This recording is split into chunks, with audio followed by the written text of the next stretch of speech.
The following podcast contains some strong language and some very average opinions. Any references to actual people are wildly inaccurate. It's probably best if you don't listen at all. The Roaring Peacock Podcast.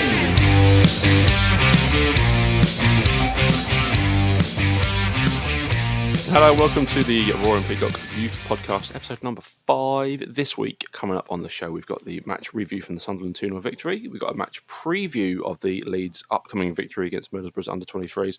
And we're going to focus this week on our star striker, or one of the star strikers in the Youth Academy, Joe Gelhardt. Joining me, as always, is Cookie. Hello. And Rob. Evening all. Let's crack straight on, boys. We beat Sunderland 2-0. It was a game that it should have been more than 2-0, shouldn't it? Because we absolutely dominated them. Yeah, definitely should have been more than 2-0. Sunderland, not the strongest team in that league, would obviously beat them 3-0 in the reverse fixture, because it's obviously where Greenwood's originally come from, and he got a hat-trick last time. They don't have much quality, and they had a trialist playing as well. But I think it's the age-old saying, isn't it, of you can only beat what's in front of you. We were defensively professional. We probably missed some good chances. I mean, we've got the man we're featuring this week in Mr. Gelhardt, and he should have easily had 2, maybe even 3 goals, although 2 of them he definitely created for himself with good Messi runs. But yeah, I think we deserved to win by a bit more, but we won, and it's great to see. Still smashing it at top at league, I think, away. Tell me if I'm wrong, Ross, you normally know this. We're 9 points clear at the top?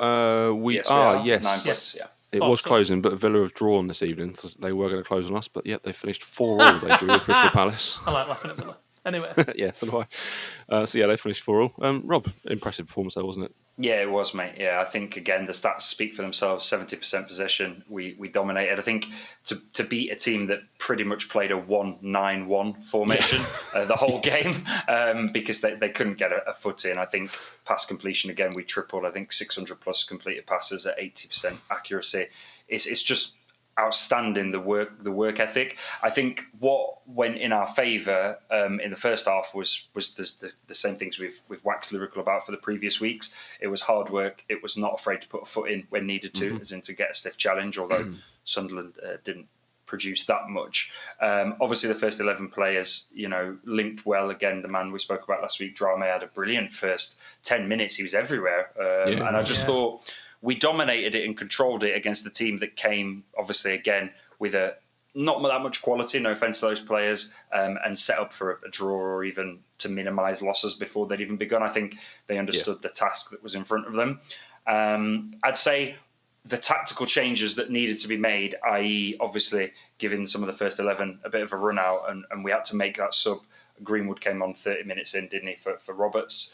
That must have been pre-planned, was it? It was tactical, surely.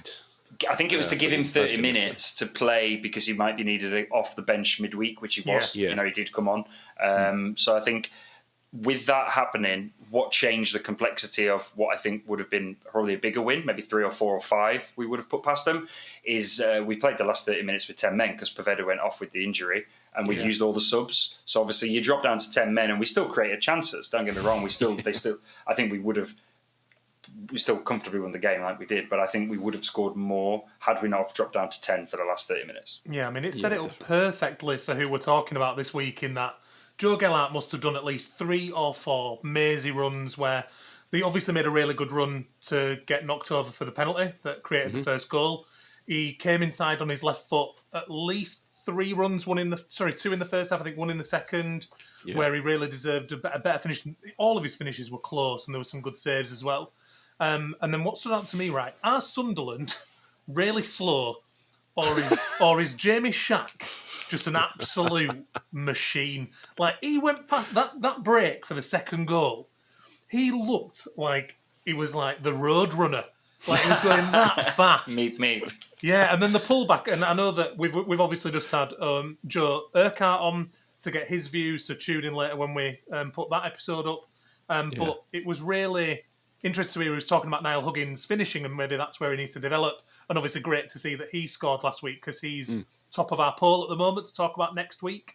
So let us know who you want us to talk about, guys, in the comments if you drop any.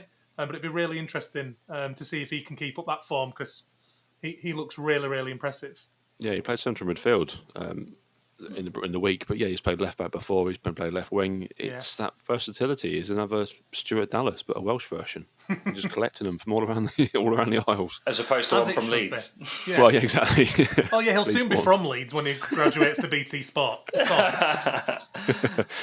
It was impressive second half, and we spoke about it. The ability to grind out a result, because what turned out to be comfortable and what should have been comfortable even more, that the psychology of that I always wonder about. You drop down to 10 and it's not through a sending off, it's not through conduct issues, it's injuries, your subs have been used.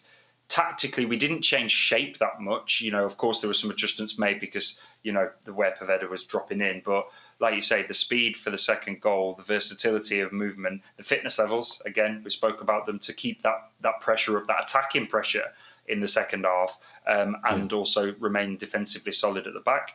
Another front to back, all 11 plus the subs that came on, solid performance from the under-23s. Yeah. My only issue is Costa starting. Just play Capriel. Doesn't matter because he doesn't need game time. Agreed. The interesting thing was that when you think about the one performance that stood out as seemed like someone who lacked confidence, without going into too much detail and having an agenda against him, was Helder Costa's obviously been dropped down to the under-23s to get some minutes to try and build that confidence. He hit the post with actually quite good, brought it inside on his left foot, curled it round at the post, good effort. But then he had this attempt on goal that was 5 yards out. Should have been an easy finish, completely. Just with the ball over from the left, and he was clean in. I don't know how he missed that. No, and sometimes he just looks like he's completely lost himself, from where he was at the start of the season, where you thought, bloody hell, we're in the Premier League and we've seen exactly what Costa's about. This is where he gets a bit more space. Yeah, and he's clearly, we talked about it on the other pod, I think, in the match review when he'd come on against Leicester. And it looked like he was lacking confidence there, and something's not working for him. And to stand out in the under-23s as the probably player that didn't do very well is quite bad when you're meant to be one of the first teams. That's what I was just about to say. It's a testament to the younger lads that they made him look like that was his moment, in terms of not the only moment he's going to get this season, but that was a moment for him to say, no, I am a level above this and I am first team level. And the Sunderland, squad, like I say, did lack quality. He could have really shone there, finishing that chance that he missed, cutting in from the inside. He made a few good runs, but he didn't look levels above the rest of our first 11. In fact, like you just said, Cookie, he looked one of the average to middling players on the pitch, and we had younger players that looked hungrier and looked more composed, and that could be down to his confidence, and also, again, the continued quality and development of the younger lads that we've got on the pitch. He's a £15 million signing. He should be standing out against what is essentially an under-18s kid, that's team that Sunderland played. Let's mention Joe Gelhardt. He is our player profile this week. He did stand out in this team. Like Cookie said, a couple of times he grabbed the ball from the right wing and he was just dancing through the penalty box, and he was just so unlucky not to score. But yeah, he was absolutely everywhere. He's been a revelation really since we signed him, hasn't he? He knew he was good. He came with a big reputation, but he's definitely lived up to it already. Yeah, why did Roberts take the pen off him? Do we know? Because he's a first teamer and he's the boss. Just wants to score goals. I thought that was I'm a year 11, you're a year 7. I didn't know. I thought that was a bit cruel on him. I thought he should have had the opportunity to put that away, because it wasn't like we weren't going to get more chances. Do you know, honestly, I can understand it a little bit, because Gelhardt's not struggling. I know he's only just come back into the team, and again, we can talk about, and I will do in the profile, about how we don't really know why he was out of the team for a bit. But Roberts needs confidence of goals to perform in the first team, so I think that's probably why. And maybe he knew he was only getting 30 minutes. He probably thought, I know I'm only on for 30. Greenwood's going to replace me, get a goal, and But it was interesting, the dynamic. It looked a bit, it wasn't done in any malice. When he scored, he kind of went over to him as if to say, that's why I took it off you, pal. That's how you do it, son. That's how you do it.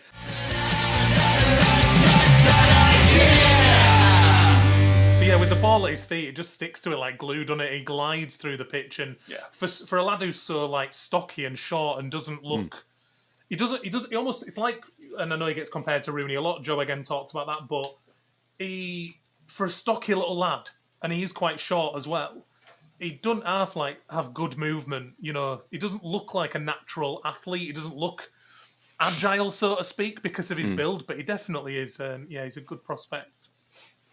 Yeah, so you've broke him down, Cookie. You've got the information on him. And I think the important part to say here is obviously I do my research of whatever I can find. So drop in the comments if I get anything wrong. I think from some of the information I found on here, if you watch the Joe Gelhardt video when it drops, something he said, either he's wrong or I'm wrong, and I'm chancing it that it's probably me. But yeah, so he obviously joined Leeds in the summer 2020 and bought from struggling Wigan. We obviously know the issues that they've been having, and none of us enjoy that after going through a similar thing ourselves with administration. But he was already playing first-team football, signed for us for just what feels like a measly figure of in the region of about £1 million due to the situation they're in. He is one of the most exciting prospects in English youth football, and he signed with us for 4 years, which is great to see. And you know he's a prospect because he's been with the England international setup at a youth level since under-15s. So when he joined the club, he did an interview with us where he said it was the best club for him because it was a massive club, which they all say, but it is true. Going to the Premier League, he sees himself, kicking on as a player here. And like with everyone else, he talked about how the way we play suits him as a real hard-running player, which you saw in the performance. Described himself as a hard worker, likes to score goals, creative, and really importantly, talked about how he's not scared of taking on opponents, which you could see. But he acknowledged, like many of them do, that he has a lot to learn, knows he needs the development. As always, cited Bielsa as a great manager to develop under and the sort of route from youth to first team. And interestingly, he talked about obviously being with Tom Pearce in the Wigan Academy. And obviously, he's a former Leeds United Academy player and how he talked about the route through to the first team to him and why to join. So that was, thank you very much for that, Mr. Pearce. Yeah. He's obviously impressed early doors, guys. 5 goals, 1 assist in 10 appearances. Highlight reel longer than most, showing like the silky skills, positional awareness, clever running, good finisher, and creativity. He's predominantly left-footed, which is not a surprise. Leeds United, we do love a left-footer, don't we, lads? We do. I mean, for the minute, fit right in the first team. He's played 774 minutes in the Premier League 2, Division 2. And he's a guaranteed starter when he's fit, I think. Though he was out of the team recently, I did talk about it, and Joe obviously didn't go into the detail. Joe said it might have been an injury, but make your own mind up. Popey specifically said it wasn't an injury, and the club haven't offered any explanation, which is a bit weird. So God knows what's gone on, whether it's a personal issue, whether it's COVID. I think it's probably COVID, and they've just not talked about it, like with Melier. Yeah, illness. There seems to be a thing with the club about not talking about COVID. I'm not sure why. But he's returned in the last game and impressed massively. So great to see. And he's a Scouser. If you watch an interview with him, you will see that he's very, very clear. He has a very thick Scouse accent. As I mentioned, relatively short, stocky, strong for his age, deceptively quick. Plays primarily centre forward, but also second striker. He's played some time at sort of centre midfield, attacking mid sort of, and he can play out wide. Youth career is impressive. As Joe mentioned, he joined the Wigan Academy. Now, I've got it that he started in the under-13s, but he mentioned he joined them at 10, so he could have been 10 years old in under-13s. Yeah. He's obviously 18 at the moment. He made his debut for he didn't ever play for under-15s, was capped at under-15. Made his performance for, he started for the under-16s in February 2018, played 5 games, scored twice, moved up to under-17 level in September at the same year, capped 13 times there and scored 6 goals. And then aged just 16 at that point. Quickly impressed, stepped up to under-18 level a year later, played 6 times, scored 3 goals, and recently got called up alongside, I think it was the same squad, but please tell me if I'm wrong, alongside Charlie Creswell and Sam Greenwood in the England under-19 squad. I think it was the same squad they both got called up to. So great to see that he's progressing through there.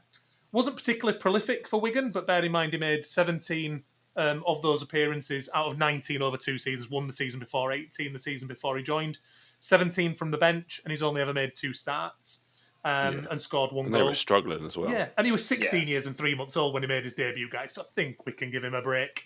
Yeah. But I mean, my view on him genuinely is just impressive dribbling skills, comfortable taking a man on, scores goals for fun, plays a number of positions. He's obviously a typical Bielsa-style player in that sense, and he's got a formidable partnership with Sam Greenwood up front for the under-23s, which, if you consider what's that, 3 mil for Greenwood, 1 mil for Gelhardt, you're talking potentially about, if they both make it, which they look like they could, £4 million for a proper Premier League strike force would be nice. 3/4 of a Bamford. Yeah, and it's not surprising seeing him touted as the next Wayne Rooney. I think the main thing for me is just hoping that he's a young lad who, keeps his feet on the ground and isn't out there, getting it on with the elderly. and that's important. He's got the same agent as Wayne Rooney, but also his agency has no. a lot of Man United players. The agent will have that number for the brothel. Maybe that's why he was out of the team. Yeah, there's a lot of Man United players on this agency's books, which is worrying, but we'll cross that bridge when we come to it. Yes. Hopefully never. Hopefully never. What do you think to him, Rob? Well, you've just given me a small coronary there, mate. You're telling me that. I didn't realise that's a stat we didn't need to know. He's on the books of an agent that's got 100 Man United players. I'm having cold sweats. I like him, as we spoke about before. His partnership with Greenwood will flourish, and we're hoping that I'm hoping that they can come up together and they make that transition together. It will only make the first 11 challenge for 9 and 10 roles stronger going forward. I think having them around, nice to see him back. I got called a nerd for this on the other cast, but I think it was 4 match weeks, 12 to 16 inclusive, that he was away from the under-23s. We're all nerds, don't worry. We know he's been missing, and I thought it might be because he was training with first 11, but as we've all spoke about before, there's unknown circumstances. I just hope, like we all do, that whatever was going on, he's recovered from it. If it was injury-based, and if it's personal troubles, that he's moved past it, or to the best of his abilities, getting on with life okay. He seemed to be against Sunderland. Oh my God, he can cut defences in half, can't he, with his running? It does. Some talent. It appears like the ball sticks to his foot, and he can shake off a man as well because of his build. So everything about him screams future talent. Very exciting. Everything about him screams goal scorer. And I really hope for him that he does continue his good goal scoring record into the next level, because obviously we have discussed that PL2 Division 2, whilst there are some good academies, there's also some kind of mediocre or lesser known academy players, and teams like Sunderland, like we played last, I think whilst it's good for demonstrating skills, it's not really a challenge. I think it'd be nice to see him put to the test against, which we've got teams coming up like Wolves and Villa. Their squads probably offer a bit more of a challenge for him defensively. Let's see. Although we did beat a couple of those teams earlier on in the season, didn't we? So, I like him. I'm looking forward to seeing him action, and I hope he gets some first-team exposure at some point, potentially when we know that we're safe. Yeah, 100%. Yeah, 100%. that'd be ideal. So there we go. If you've got any opinions on Joe Gelhardt, let us know in the comments. I'm sure you will do. But yeah, that is that. Now on to our match preview, boys. We're playing Middlesbrough. It's Sunday this week, is it? It is Sunday, actually, on Sunday this week. Yeah, not like last week when we confused me getting everyone. it wrong with the days. I mean, I'll hand this one over to Rob the nerd with the detail, because, I mean, all I can say is similar to what Joe Gelhardt said in the interview we've just done with him, which is that I can't even remember the reverse fixture. I've watched most games, and we know that Greenwood scored. Yeah, we know Greenwood scored, but I think Middlesbrough are one of them teams like Sunderland that you mentioned, Rob, that with as little offence as possible, they're just a bit of a nothing academy would be harsh, but not an academy to be feared. Not an academy where you think, oh, they've got some big players where they're a worry. For me, I will just say straightforward, I think it's going to be a big 3 or 4-0 win. This time around, we're a much better team than last time we played. Where are they in the league? Does anyone know? They're near the bottom, just below mid-table. Yeah. I think a couple of their players from the 1-0 win, I've done a bit of research to look at obviously what's been going on with this, and I think a couple from when we beat them last time, a couple of their better quality players from their academy have actually gone out on loan. I think it was Stephen Walker, their centre forward. He's out at Crewe, if I'd be right, and then there was a winger that they had who seemed to be a decent-ish looking player, and he's out at Bradford. So I think what quality they did have when we played them last time, and I might not be, fair on the rest of the team here by saying that, but the two players that played slightly better from my memory have both been shipped out on loan to get some minutes or whatever. I don't know if there's any Borough fans listening, then comment. Yeah. But I think, I can see us hopefully running out comfortable winners of this one. Beelzebub Light versus Warnock Light. That'll be interesting, won't it? Clash for the ages. We had some inside track from Joe on our previous podcast saying that they could feature Ashley Fletcher and, is it Grant Holt? So yes. That's a good kind of £15 million worth of strikers there, but that's a good challenge. That's a good test for Casey and Creswell, I'd assume, the centre-back. Yeah. Paddy Kenny might be in the squad as well. I've seen pictures of him training in a Borough kit this week. They're all lads, Tongi, Brownie, they'll all be there. They're all back. Old school. Lads, we're getting the band back together. I mean, like Joe said, it's going to be a great test. If those guys get a look in, which I think would be good for Creswell, for Casey, whoever plays, I think that'll be really, really interesting. I think what I'm looking out for as well in the coming weeks, is we've obviously all seen Berardi's back. Interested to see the Berardi influence in the under-23 academy. 23s. Oh, let's get Berardi influence in Red Creswell cards out of play. everywhere. That'll be interesting. Love it. Yeah. Love it. I can't wait to see that man back. What's your prediction, gents? Yeah, I'm putting with you. 3-0, 3-1. I'll go 3-1. Yeah, I'll go 3-1. I think they'll score. I think if they are playing who Joe has seemed to allude that they are playing, I can't see them not getting one. Having said that, we've been defensively so solid lately. So a lot depends on our lineup. But I think potentially 3-1. I'm going clean sheet if Capriel plays, and I'm going concede if Casilla plays. Fair, that's fair. Their last win was in November when they beat Wolves 4-1. That's a long time ago now. They beat Wolves? It's February. I mean, that's mad, isn't it, to think that Wolves are our main competitor, really, in this league. I think when we did the preview to the Wolves game that was eventually postponed, for those who are watching and watch us regularly, you'll know, I think we did discuss that Middlesbrough were actually the last club to beat them at that time, if memory calls. November. It's February.